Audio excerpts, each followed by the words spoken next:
Recopila los precios diarios durante los últimos 3 años de 4 empresas: sector telecomunicaciones, energético, consumo frecuente, financiero y/o industrial. También tomo como referencia un índice representativo. Con base en los componentes del IPC, elegimos las emisoras correspondientes a cada sector. Para telecomunicaciones escogimos América Móvil. Para el sector energético escogimos Yenova. Para el sector de consumo frecuente escogimos Lala y para el sector industrial Grupo Aeroportuario del Sureste. Calcula los rendimientos de cada uno de los activos y del índice representativo de acuerdo con lo siguiente. Rendimientos mensuales. Los rendimientos los calculamos con base en la fórmula de precio actual entre precio anterior menos 1% para transformarla en porcentaje.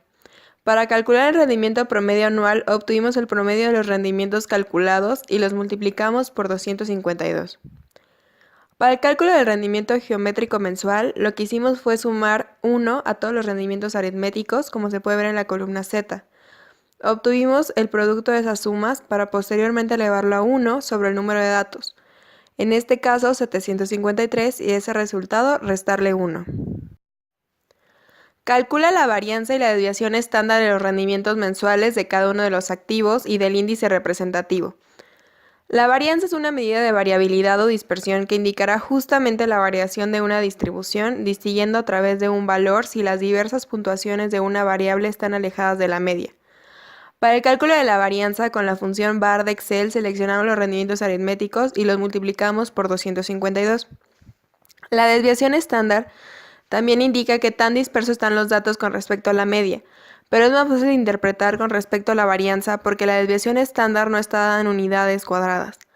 En cuanto a la desviación estándar, con la función desbest y multiplicar el resultado por la raíz de 252 podemos obtenerla.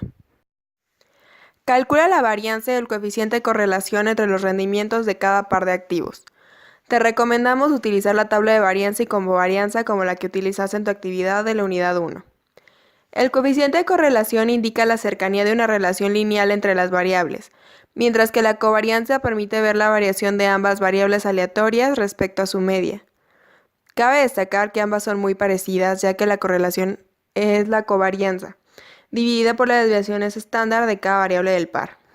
Para el cálculo de la covarianza y el coeficiente de correlación, consideramos más práctico el utilizar las funciones de Excel, covar y coef de Correl respectivamente, en vez de matrices. Seleccionamos los rendimientos de la acción y del IPC para calcular estas medidas. Calcula el rendimiento del portafolio y la desviación estándar de acuerdo con lo siguiente. Considera que inviertes en partes iguales en cada uno de los activos, determina la frontera eficiente, señala cuáles de ellos son eficientes e ineficientes y compara el rendimiento y la desviación estándar de cada portafolio contra tu índice representativo. La frontera de carteras eficientes es el conjunto de carteras más eficientes de un mercado, es decir, las que ofrecen una mayor rentabilidad esperada según los diferentes niveles de riesgo que se pueden asumir. Para el cálculo utilizamos la función solver. En la hoja frontera eficiente pusimos los retornos esperados para cada acción y al lado colocamos celdas vacías donde posteriormente van a ir las ponderaciones que debe tener cada acción acorde a cada escenario. Calculamos la matriz de covarianza utilizando la función covar y cada uno de los conjuntos de rendimientos correspondientes. Por ejemplo, América Móvil versus América Móvil, Yenova versus Lala, etc. Posteriormente, para calcular el retorno esperado del portafolio utilizando la multiplicación de retorno esperado por ponderación, obviamente al inicio va a estar en 0 y conforme vayamos colocando las ponderaciones se irá calculando el rendimiento esperado. Finalmente necesitamos la varianza del portafolio y para ello vamos a utilizar la función mult, que devuelve el producto matricial de dos matrices con igual número de filas y columnas. Utilizaremos las ponderaciones que se van a ir generando con solver y la matriz de covarianza.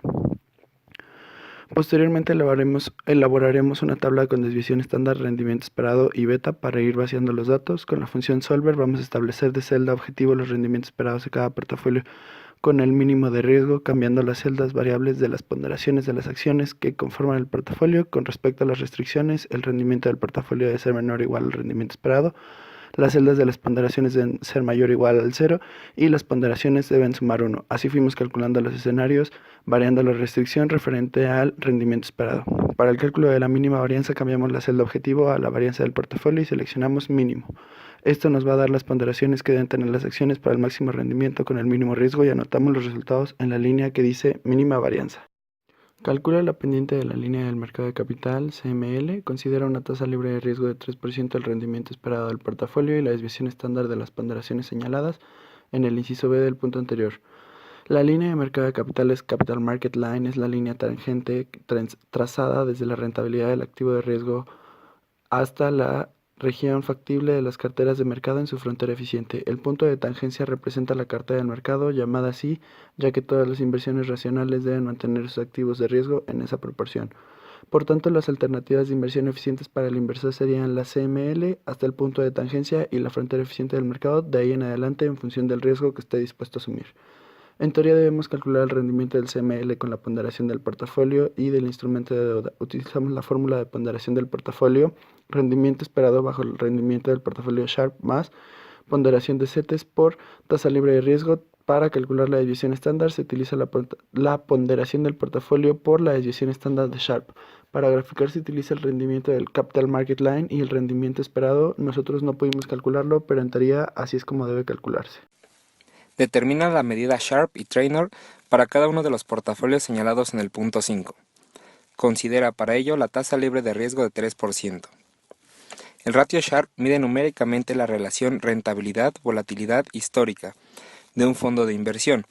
Se calcula dividiendo la rentabilidad de un fondo menos la tasa de interés sin riesgo entre la volatilidad o desviación estándar de esa rentabilidad en el mismo periodo. Cuanto mayor es el Sharpe ratio, mejor es la rentabilidad del fondo en relación a la cantidad de riesgo que se ha tomado en la inversión. A mayor volatilidad, mayor riesgo, ya que las probabilidades de que ese fondo tenga retornos negativos es mayor cuanto mayor sea la volatilidad de sus rendimientos. Igualmente, a mayor volatilidad son mayores las probabilidades de elevados retornos positivos.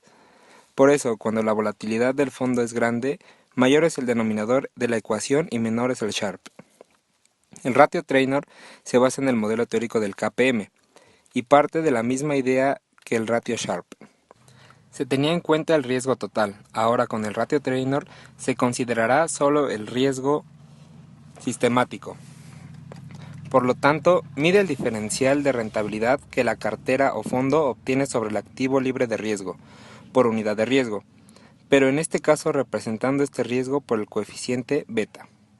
Para el cálculo se utiliza la rentabilidad de la cartera menos la rentabilidad del activo libre de riesgo entre la beta de la cartera.